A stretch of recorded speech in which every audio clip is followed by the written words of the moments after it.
누구나 카우보이가 어떤 모습인지 상상할 수 있습니다. 100년이 넘는 서부 영화 덕분에 카우보이의 이미지는 유명해졌고 쉽게 알아볼 수 있게 됐습니다. 하지만 황량한 서부 시대가 실제로 얼마나 오래 지속됐는지 알고 있나요? 만약 100년 이상이라고 대답했다면 틀렸습니다. 서부 시대는 겨우 30년 동안만 번창했고 오늘날에도 여전히 사용되고 있는 하나의 발명품 때문에 끝이 났습니다. 자, 카우보이를 어떻게 묘사하시겠어요? 모자를 쓴 겁없는 마초, 올가미 밧줄을 자유자재로 다루고 술집을 자주 드나드는 사람? 이렇게 미화된 카우보이의 헐리우드 이미지는 클린트 이스트우드와 장고, 분노의 추적자 덕분입니다. 사실 이 사람들은 대부분 일자무식의 소를 돌보는 일꾼들이었어요. 로데오에 참여한 일부도 있었지만 영화에서 보는 그런 상징적인 모자를 쓴 사람은 아무도 없었는데 정말 비실용적이고 너무 비쌌기 때문이죠. 그리고 한 벌의 옷이 완전히 해질 때까지 입었고 목욕을 하거나 이를 닦지도 않았습니다. 이 사람들은 전 세계에서 왔습니다. 독일, 아일랜드, 이탈리아, 스웨덴, 그리고 심지어 러시아에서 온 카우보이들도 쉽게 볼 수 있었습니다. 서부 시대 혹은 미국 서부 개척 시대라고 불리는 그들의 시대는 1865년 남북 전쟁이 끝난 직후부터 1895년경까지 지속됐습니다. 19세기 초 미국은 대륙의 양 끝으로 펼쳐져 있지 않았습니다. 대륙 동부의 다소 작은 지역을 차지하고 있을 뿐이었죠. 미시시피강 서쪽에 위치한 미 개척지는 현재 다코타, 네바다, 오리건, 유타, 아이다호, 몬타나, 애리조나, 캘리포니아, 뉴멕시코, 콜로라도입니다. 이 지역에는 인디언 부족과 야생동물 그리고 자신의 법에 따라 살며 자유롭고 무질서하게 소를 기르던 사람들이 살고 있었는데요. 한 가지 규칙이 있었다면 그것은 방목의 법칙이었습니다. 가축들에게 경계가 없었고 동물들은 필요할 때마다 혹은 겨울 동안 남쪽의 새로운 목초지나 물을 찾아 이동했다는 뜻입니다. 그 법칙은 서부 지역주에서 문서 형태로 법령을 만들었을 때 공식적인 법이 됐습니다. 그리고 이 규칙이 존재했기에 카우보이들은 일자리와 생계를 유지했습니다. 하지만 곧 이 규칙은 깨져야만 했고 그것은 위대한 카우보이 시대의 종지부를 찍었습니다. 침략자의 군대나 어떤 자연재해 혹은 우주에서 온 운석 때문에 이 시대가 끝난 거라고 생각한다면 오산입니다. 사실 서부 시대의 인디언들이 악마의 밧줄이라고 부르는 것에 의해 파괴됐습니다.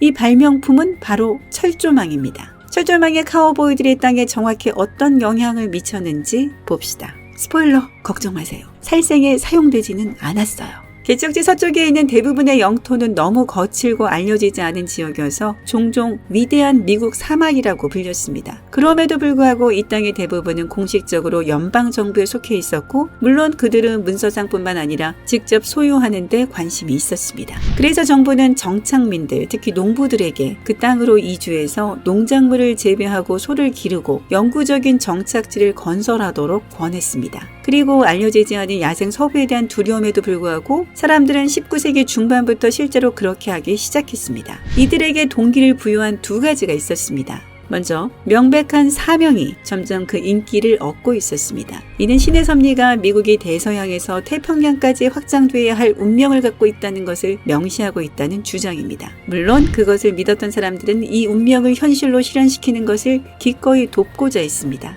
두 번째는 1862년 링컨이 서명한 홈스테드 법입니다. 이 법은 자유를 얻은 노예를 포함한 모든 미국인에게 0.65 평방킬로미터의 연방 토지를 약속했습니다. 그리고 그 땅에서 집을 짓고 5년 동안 생활하고 농사를 지으면 그 땅은 농부와 그 가족의 사유지가 됐습니다. 꽤 괜찮은 거래인 것 같죠? 그래서 많은 사람들이 미 개척지로 가겠다고 열렬히 동의했습니다. 하지만 그들은 즉시 한 가지 문제에 직면했습니다. 자, 여러분은 야생 서부를 어떻게 상상하나요? 대부분의 사람들에게 그것은 끝이 없고 경계선이 없는 대초원인데요. 그건 사실입니다. 여기서 요점은 경계선이 없다는 점입니다. 카우보이들은 방목 법칙에 따라 살았기 때문에 농부들은 자신의 영토를 구분하고 자유롭게 이동하는 소떼들로 인해 그들의 농작물이 짓밟히는 것을 막을 필요가 있었습니다. 나무로 울타리를 만들 수도 있었지만 대초원에서는 나무는 흔한 자원이 아니었습니다. 비용도 많이 들고 시간도 너무 많이 걸렸을 겁니다. 게다가 예를 들어 텍사스 롱혼 같은 소의 힘이 얼마나 센지 안다면 나무 울타리가 그 힘센 짐승에게는 상대가 되지 않았을 것이라는 것을 알 수 있습니다. 그래서 목록에서 나무는 제외하고 돌을 생각했습니다. 하지만 돌도 효과가 없었고 가시덤불이나 매끄러운 철사 울타리도 효과가 없었습니다. 그래서 많은 농부들이 실망을 안고 떠날 수밖에 없었습니다.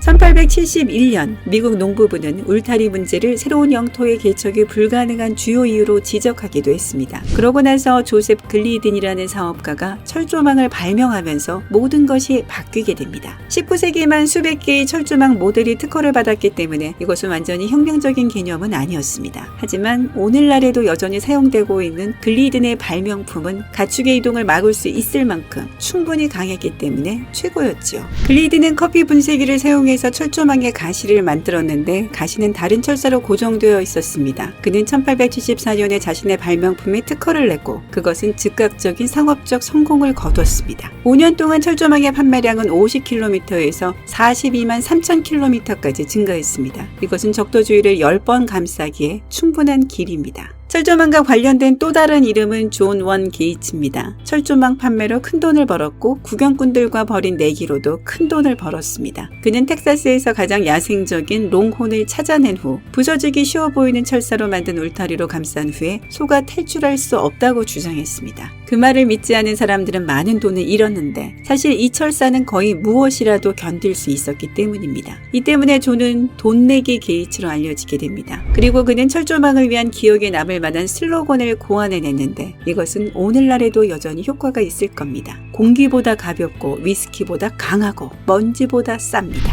그래서 농부들은 자신의 땅에 울타리를 지을 수 있는 값싼 방법을 얻게 됐고 신문에서는 그것을 가장 위대한 시대의 발견이라고 불렀습니다. 하지만 두 집단의 사람들이 이를 매우 불만족스러워했습니다. 첫째, 자신들의 영토에서 자유롭게 살고 있던 아메리카 원주민 부족들이었습니다. 그래서 그들은 철조망을 악마의 밧줄이라고 부르게 된 것이죠. 두 번째는 당연히 카우보이들이었어요. 철조망은 그들의 생활 원칙에 완전히 어긋나는 것이었는데 한때 개방됐던 지역에 울타리가 생겼기 때문입니다.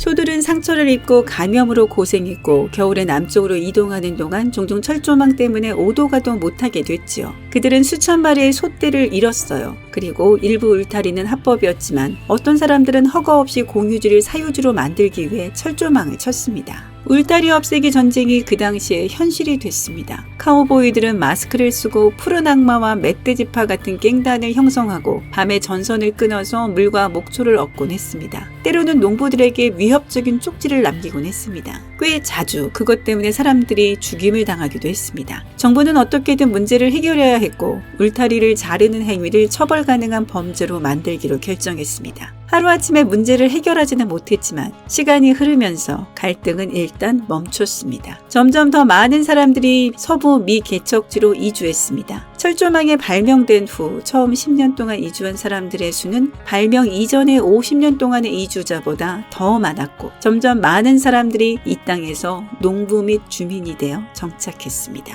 19세기 말까지 1,700만 명 이상의 사람들이 이곳에 살게 됐습니다. 그 결과 한때 황량했던 서부는 예전처럼 거칠지 않았고 방목의 법칙은 끝났고 카우보이들은 역사가 되었습니다. 사실 더 이상 카우보이가 필요하지 않았습니다. 그리고 이 모든 것이 하나의 단순한 발명품 때문에 일어났습니다. 비록 카우보이들은 겨우 30년 동안 전성기를 누렸을 뿐이지만 거칠고 자유롭게 방황하던 용감한 수비대로 수많은 이야기와 영화에서 영원히 남아 있습니다. 만약 가능하다면 야생 서부 시대의 카우보이로 살면서 하루를 보내고 싶나요? 아래 댓글로 알려주세요. 오늘 새로운 것을 배웠다면 이 비디오에 좋아요를 주고 친구와 공유하세요.